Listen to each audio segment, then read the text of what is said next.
3월 18일 살아계신 하나님의 말씀 히브리 10장 26절부터 32절 말씀으로 죄의 무게는 얼마나 될까라는 제 말씀드립니다. 사람에 따라 죄의 무게가 다른 것을 아십니까? 어떤 사람은 같은 죄를 지어도 가볍게 여기는 사람이 있고 어떤 사람은 아주 감당하기 어려운 무게로 지는 사람이 있습니다. 무엇이 문제일까요? 어떤 것이 유리한 것입니까? 과연 죄의 무게는 얼마나 되는 것일까요? 야곱의 아들인 요셉이 형들이 애굽의 노예로 끌려가가지고 우여곡절 그때 애굽의 총리가 됐는데 7년 대흉년 때에 양식을 구하러 온 형제들을 보고 또 다른 형제인 요셉의 동생 베냐민을 데려오게 합니다. 그러나서 이번에는 베냐민을 애굽에 놓고 가라고 그러니까 유다가 요셉에게 하는 말이 창세기 44장 32절에 주의 종이 내 아버지에게 아이를 담보하기를 내가 이를 아버지께로 데려오지 아니하면 영원히 아버지께 죄짐을 지리이다 그랬다고 하는 표현이 있습니다. 죄에 대한 짐을 영원히 벗을 수 없는 아주 무게가 엄청난 도저히 감당할 수 없는 그런 무겁고 위중한 것으로 여겼던 것을 알 수 있죠. 죄의 무게를 어떻게 느끼고 받아들이냐에 따라서 죄의 짐에 대한 회피성 중압감을 느끼는 정도가 달라지게 됩니다. 죄의 무게를 느낄수록 죄에 대한 두려움이 커지게 되고 죄를 짓지 않아야겠다고 하는 죄를 피해야겠다는 그런 마음을 크게 갖게 되는 겁니다. 히브리 10장 26절 이하에 우리가 진리를 아는 지식을 받은 후 짐짓 죄를 범한 즉 다시 속지 않은 제사가 없고 오직 무서운 마음으로 심판을 기다리는 것과 대적하는 자를 태울 맹렬한 불만 있으리라고 말씀합니다. 죄의 결과가 얼마나 무섭다고 하는 것을 표현하고 있죠. 죄의 짐을 아무리 담당할 수 없으리만큼 무겁다는 것을 우리가 알아야 합니다. 대부분 많은 사람들이 죄의 짐을 너무 가볍게 여기는 것 같아요. 죄의 짐이 얼마나 무거운지 세상 어느 누구도 죄의 짐을 질 수 있는 사람은 없기 때문에 유일하게 죄짐을 담당해 줄 수 있는 하나님의 아들에게 우리 모든 죄를 짊어지게 해서 죽음으로 내몰아 대속의 죽음을 당하게 했던 거 아니겠습니까? 이사야 53장 5절 6절에 그가 찔림은 우리의 허물 때문이요 그가 상함은 우리의 죄악 때문이라. 그가 징계를 받음으로 우리가 평화를 누리고 그가 재치게 맞음으로 우리는 나음을 얻었도다. 우리는 다 양 같아서 그릇 행하여 각기 제 길로 갔거늘 여호와께서 우리 모두의 죄악을 그에게 담당시키셨다고 말씀합니다. 죄의 짐은 우리가 질 수 있을 만큼 그렇게 가벼운 게 아니에요. 이렇게 죄의 짐이 무겁다는 것을 함부로 죄를 지어서는 안 된다는 의미를 담고 있다고 하는 걸 알아야 합니다. 아담의 아들 중에 가인을 아실 겁니다. 동생인 아벨을 죽인 후에 하나님의 징벌을 받아 세상에 내침을 받게 됐을 때 그 가인이 하나님 앞에 고백하기를 창세기 4장 13절에 보니까 가인이 여호와께 아뢰되 내 죄벌이 지기가 너무 무겁습니다라고 겁에질려 하소연합니다. 죄짐은 그렇게 무거운 거예요. 모든 사람이 같이 죄를 짓고서 그 죄책을 깨닫고 죄의 짐을 지고 허덕일 때 무게를 느끼는 정도에 따라서 죄의 무서움을 깨닫게 되는 겁니다. 가인과 같이 너무 무거워서 죽을 지경이 되는 사람도 있고 죄를 죄로 여기지 않고 아무렇지도 않게 가볍게 여기는 사람은 나가서 똑같은 죄를 반복해서 짓게 되는 겁니다. 그런 사람이 어찌 그 죄에 대해서 자유로울 수 있고 불안과 두려움에서 벗어날 수 있고 죄에서 평안을 얻을 수 있겠습니까?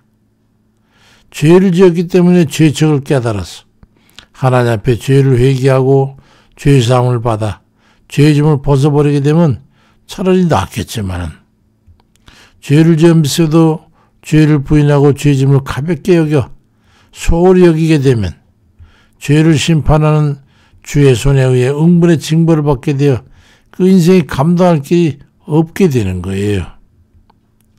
그것은 살아있으나 살아있는 게 아니지 않습니까?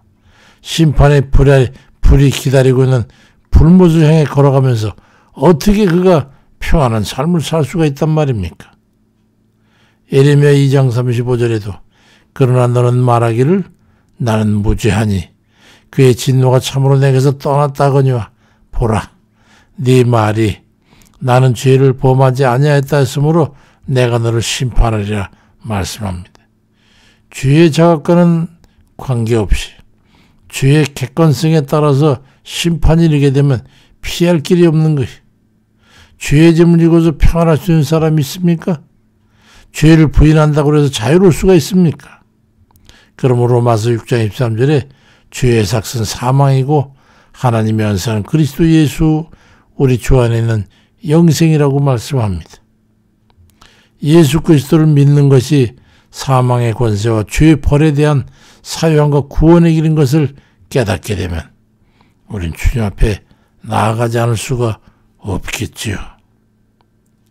믿음으로 죄사함을 입은 자는 일컬어서 복이 있는 자라고 합니다.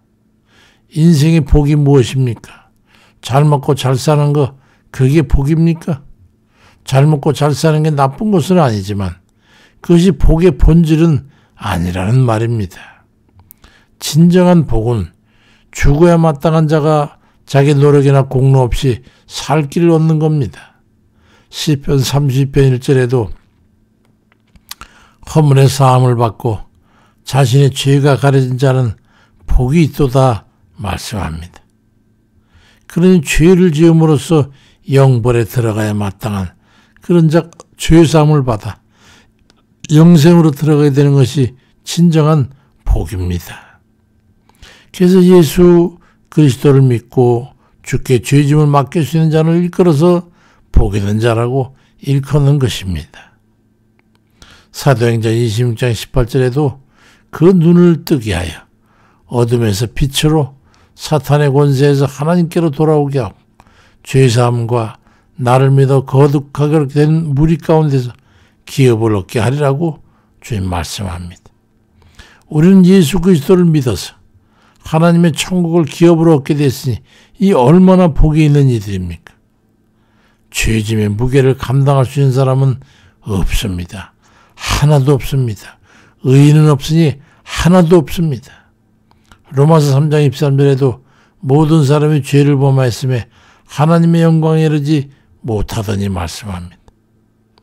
그런 죄인임에도 불구하고 예수 그리스도를 믿어 죄사함을 받고 그로 인해 영생을 얻게 된 이들은 복이 있는 이들이 아니겠어요. 우리가 그런 이들임을 깊이 한번 묵상해 보십시오. 감사해요. 그리고 기쁨이 느껴질 때까지 손가락을 하나하나 짚어가면서 감사의 조건을 생각해 보시기 바랍니다.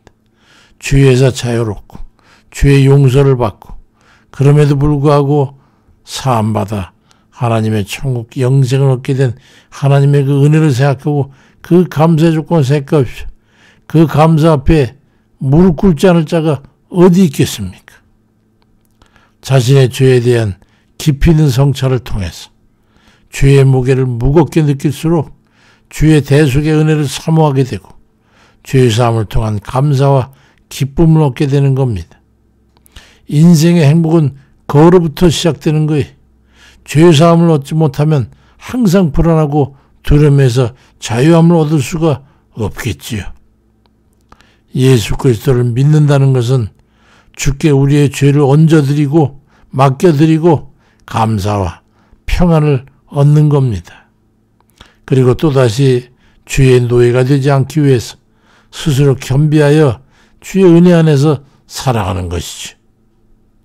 자신의 죄에 대한 깊이 있는 자성을 통해서 회개와 믿음과 겸비함을 통해서 주의 은혜 가운데서 평안과 자유함을 누리는 그런 모든 복된 이들 다 되시기를 주의 이름으로 축원드립니다. 아멘입니다.